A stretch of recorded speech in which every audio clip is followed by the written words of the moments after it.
Here are the 7 things that guests at Stanton House Inn will feel but never see. If you don't know who I am, my name is Colin Pearson. I'm a 4th generation innkeeper at Stanton House Inn in Greenwich, Connecticut.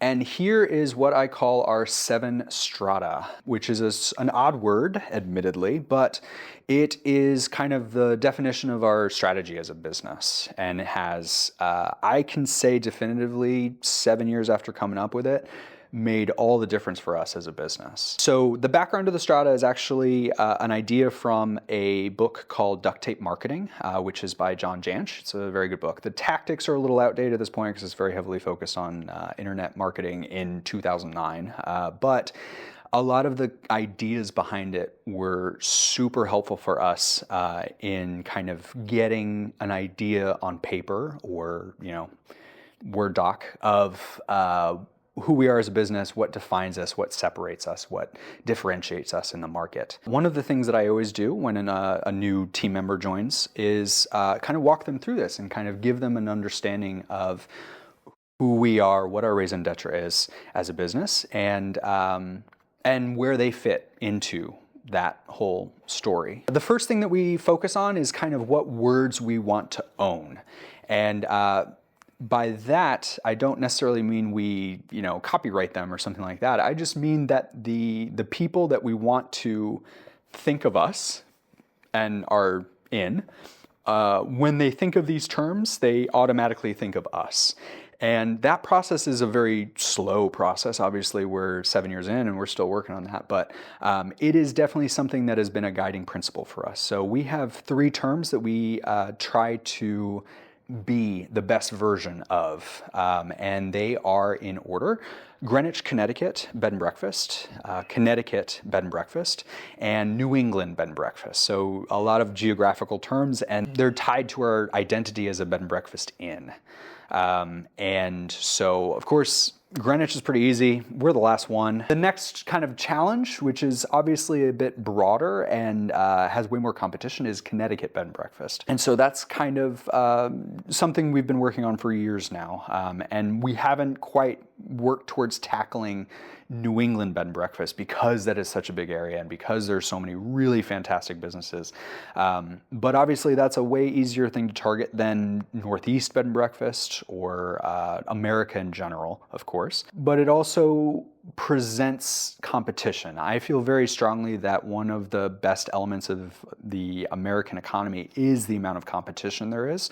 And, if we just kind of sat on our laurels and said, great, we're the best Greenwich, Connecticut bed and breakfast, we would not have as many opportunities to improve and to challenge ourselves. So that's actually one of the things that we do on a regular basis is we research who is one of the best in a given area, and we kind of understand why that is and what opportunities there are for improvement on our part. The next element of our strata is who we are building our business for. So when I said before that we want a certain type of person, guest, whatever, to equate us with these terms of, New England bed and breakfast, etc., who is that person? And the goal in that particular instance is obviously not to be unwelcoming to other groups or anything like that. It's more to just kind of hone our craft. The best analogy I've ever heard is Lady Gaga, actually. So when she first started out, this is years before she became famous, she worked in gay bars across the country, both in New York City and Los Angeles, and she kind of honed her craft. And perfected it, targeting a very niche group, and that was the LGBTQ community. And by perfecting it and becoming the best performer, entertainer, whatever you want to call it, for that specific demographic, she then was able to expand her appeal and become the overnight success that she wasn't, because she worked really hard to get where she was. And I don't know, I just think about that for us is that we kind of hone and specifically target a specific group, and that's not because we want to only be the perfect solution for them. It's we want to be perfect for them and really good for a lot of other people out there. So the group that we target are urban professional women who live, especially in the kind of DC to Boston corridor, They are very interested in green living, healthy living.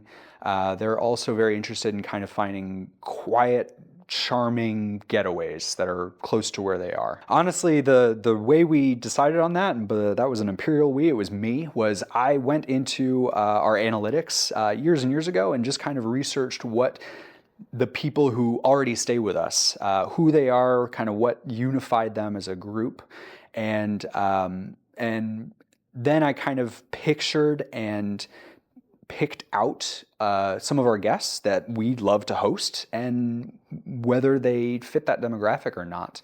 And so we actually do have a habit. I have a habit, and I encourage the rest of my team to as well, whenever we're making decisions, to think of specific people, specific guests who stay with us and love us and that we love hosting, and think, is this really in their best interest? Will they appreciate what we're doing? Will they be so delighted by whatever changes or whatever we're doing that they will tell us about how much they appreciate it? And if the answer is no, then that's usually a good implication as far as whether to move forward with that or not. And then as far as our core product or service, a lot of hotels would just say, oh, our core product is rooms. But for us, our core product or service as a business is to experience Greenwich like a local, as hosted by locals. And if you want to learn what that means, there's lots of other content out there about, kind of how we exist as a business. And then our brand promises were not ones that I just made up, kind of similar to our core guest. It was more about what were people already saying about us as a business. So in our case, our 3 brand promises are a great location, the most local knowledge, and the best hosts.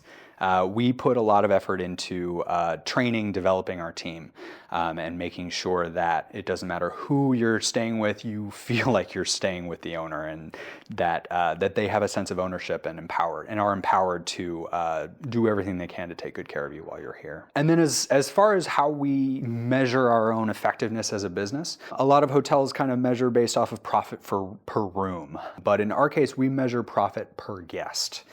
And that sounds odd, admittedly, but it kind of goes back to one of our focuses, which is on creating long-term relationships with our guests. We have guests who tell us that they stay here because their parents stayed here, or they stay here because they got married here 30-something years ago, and they come back on a regular basis just to enjoy a bit of nostalgia and see what's new. So for us, it's more about, as I said, maintaining that relationship. But at the same time, not every guest is a great fit for us. Some guests, they want amenities or things that we just don't offer here, and that's totally fine. We never want to disappoint guests, and so that's actually very important to us, and that's part of the reason why we talk as much as we do about what we offer, because I don't want people to show up expecting, a luxury hotel experience, for example, and be very disappointed, because we are a bed and breakfast, not a luxury hotel. The other definable aspect of our strata is our differentiating activities, kind of what we do that is very different from everyone else in the industry. As I've mentioned before, we are the last bed and breakfast in a town full of luxury hotels. And they're all fantastic, by the way. You should totally check them out. But for us as a business, some of the things that really we've kind of defined ourselves as our raison d'etre, kind of what we do to be unique and maintain that unique, elegantly charming hosting style. The first one is we prioritize interpersonal skills and enthusiasm over everything else. Whenever we bring a new team member on, that really is one of the most important elements for bringing on a team member.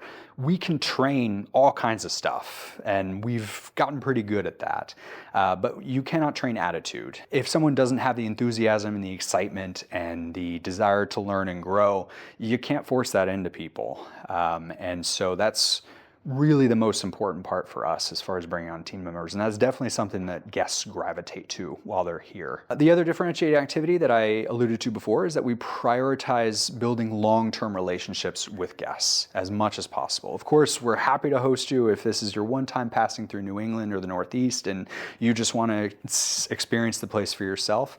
But we always want to keep that door open, and we work very hard to make sure that that first stay is so enjoyable that you can't wait to come back for your second, third, 50th, whatever it is. As I've alluded to in the past, you just telling us that you can't wait to come back is one of the highest compliments we can get. Another kind of differentiating activity that we incorporate into our process is is focusing on self-service when possible, or automating a process.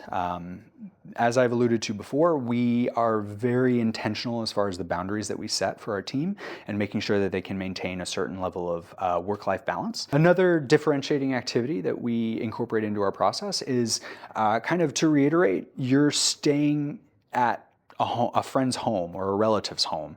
And so there are certain things that we don't drop everything to provide when you're here.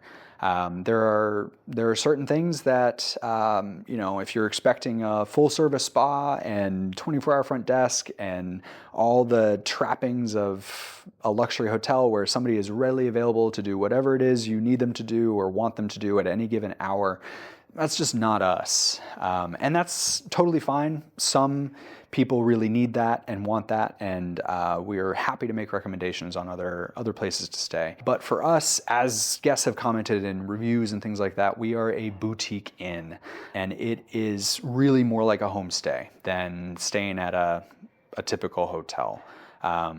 And if that appeals to you, you know where to find us. The final differentiating activity for us as a business is that the experience of staying here is charming, it's local, and it's comforting. As I've mentioned multiple times, the vibe, the feel of staying here is staying at a friend or relative's house.